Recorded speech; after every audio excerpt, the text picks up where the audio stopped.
안녕하세요. 이혁재 소아시아니원 병인박사 이혁재 원장입니다. 제가 오늘은요, 우리 어린이들의 그 다래끼 있죠. 네, 다래끼에 대해서 좀 설명을 좀 드리고자 합니다. 그 다래끼는요, 이 눈 주변에 이렇게 이제 빨갛게 나오고 또 심해지면 또 염증이 생겨가지고 이렇게 핵이 생기고 더 심해지면 이제 뭐 칼로 째거나 수술을 해야 되는 경우도 있잖아요. 그래서 굉장히 괴롭죠. 그 어린아이들도 괴로우니까 그 괴로우는 것을 보고 있는 부모님들은 아마 더 마음이 힘들 거예요.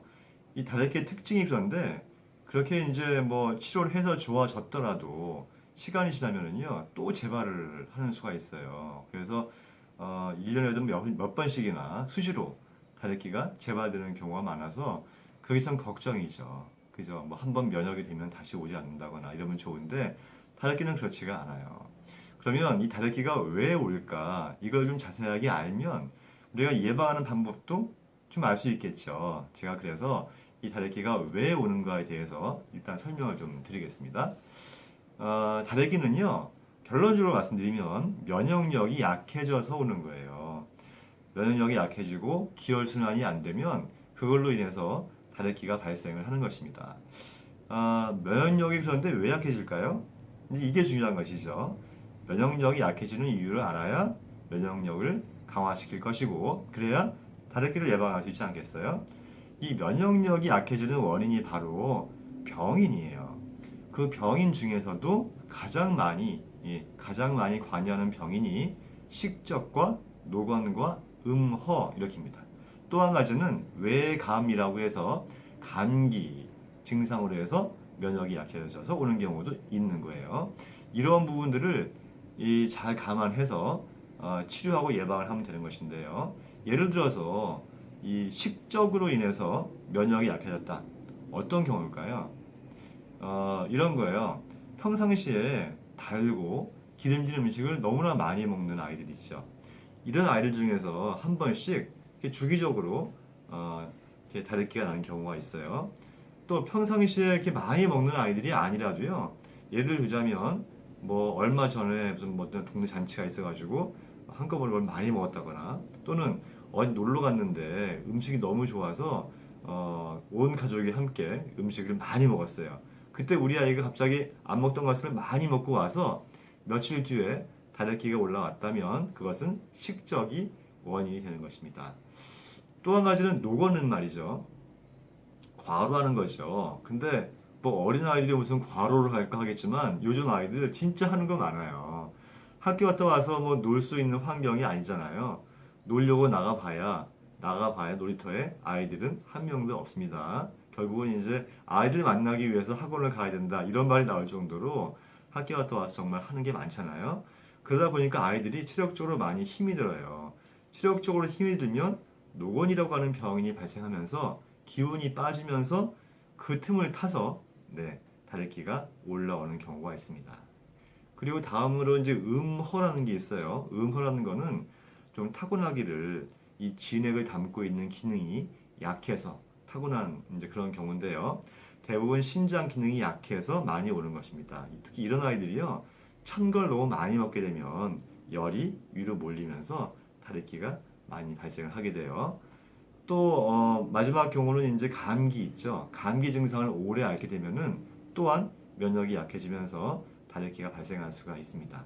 그래서 이걸 우리가 예방하기 위해서는 결국은 평상시에 그런 병이 발생할 수 있는 그런 그 환경 또는 습관을 개선할 수 있도록 노력을 좀 해야겠죠. 예, 식적이 있는 아이들, 식적 때문에 수시로 다래끼가 올라오는 아이들은 일단 먹는 양부터 조절을 해야 되고 또 먹는 습관부터 천천히 먹는 습관을 좀 가져야 되고요.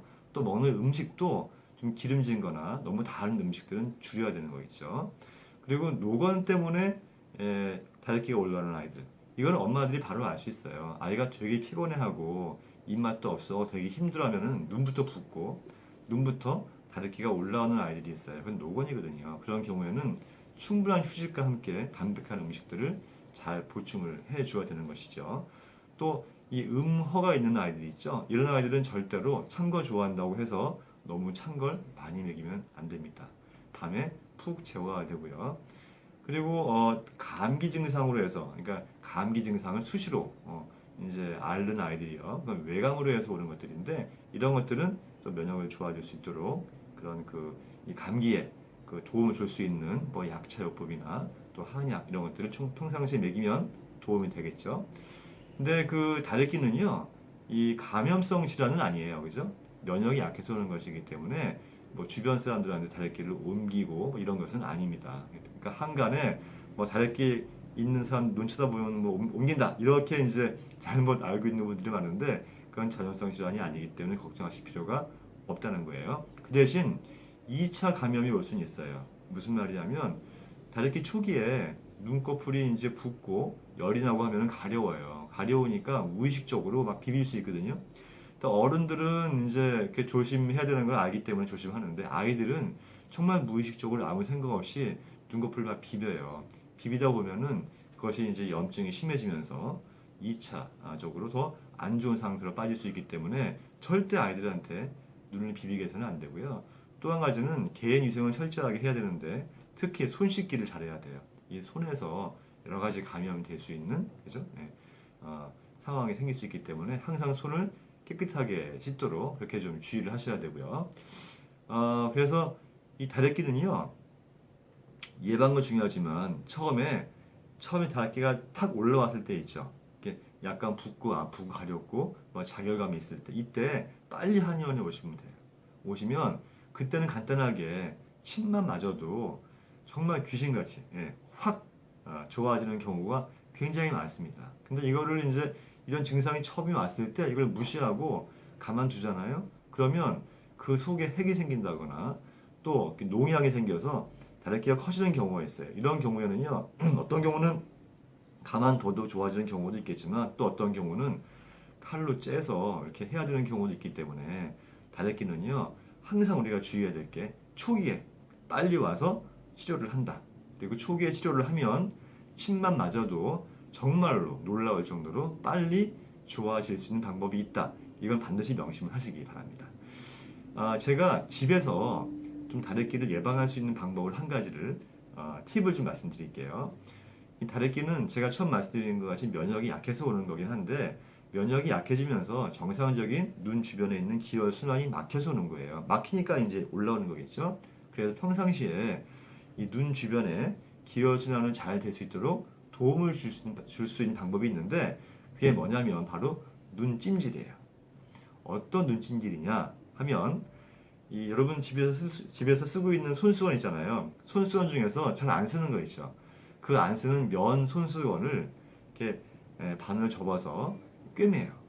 꿰매가지고 이제 그 속에다가 이 팥 있죠. 팥. 네. 붉은 팥을 한 반 정도 넣고 마지막 입구를 막아버리세요. 그럼 그게 뭐가 돼요? 팥주머니가 되는 거예요. 우리 옛날에 왜 운동회 때 콩주머니 만든 기억 나세요? 예. 그렇게 만드는 거예요. 다만 모양이 공 모양이 아니고 직사각형의, 직사각형의, 그러니까 손수건을 반 접은 모양이죠. 그 속에 팥을 넣고 꿰매서 팥주머니를 만드는 거죠. 이해하셨죠? 그 팥주머니를 전자레인지에다가 한 30초 정도 넣어두세요. 그러면 따뜻하게 되거든요. 이 팥이 특징이 뭐냐면 이 열기를 오래 담고 있는 특성이 있어요. 또 팥 자체도 따뜻한 성질이 있고요. 그래서 30초 정도 가열을 해가지고 아이를 눕혀놓고 아이 눈 위에다가 그 팥주머니 살짝 올려주세요. 올려주면은 눈 주변이 따뜻하게 찜질이 되면서 눈 주변에 있는 막힌 기혈 순환이 잘 되면서 다래끼를 예방할 수 있는 그런 좋은 방법이 될 수가 있습니다. 제가 오늘은요, 우리 아이들의 자주 생기는 다래끼 그 원인, 그리고 그 원인에 따라서 어떻게 우리가 치료를 하고 예방을 해야 될 것인가, 또 집에서 할 수 있는 방법들에 대해서 설명을 드렸습니다. 감사합니다.